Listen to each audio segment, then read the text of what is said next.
Hello everyone, in this video you are going to learn about Best Philips OLED 805 calibration settings. Best Philips OLED 805 calibration settings. Picture mode selection for SDR standard dynamic range content. Use the ISF night mode for darkroom viewing. Use the ISF day mode for bright room viewing. For HDR high dynamic range content, use the movie mode for accurate colors and higher brightness. Avoid ISF night mode for HDR as it caps peak brightness at 350 nits. For general viewing, you can also use the AI picture mode for dynamic adjustments.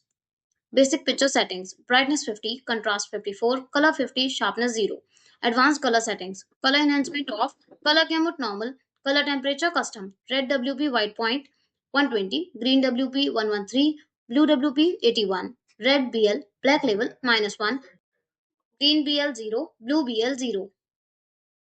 Motion and sharpness. Motion style: pure cinema, perfect natural motion off, perfect clear motion off, ultra resolution off, noise reduction off, MPEG artifact reduction off. HDR specific adjustments: for HDR peak brightness, disable energy saving features like the light sensor. Use movie or ISF day mode for HDR, ensuring the highest brightness levels. Peak brightness can reach up to 900 nits in HDR movie mode with content demanding it.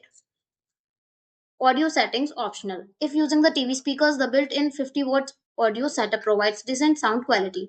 For Dolby Atmos, set the TV to bitstream audio out via ARC for an external soundbar or AV receiver. Gaming mode. Use game mode for lower input lag 33 ms. Adjust contrast and brightness to personal preference, ensuring an enjoyable gaming experience. Thanks for watching the video. Do like, comment and share our video. Subscribe to our channel and don't forget to hit the bell icon for upcoming videos.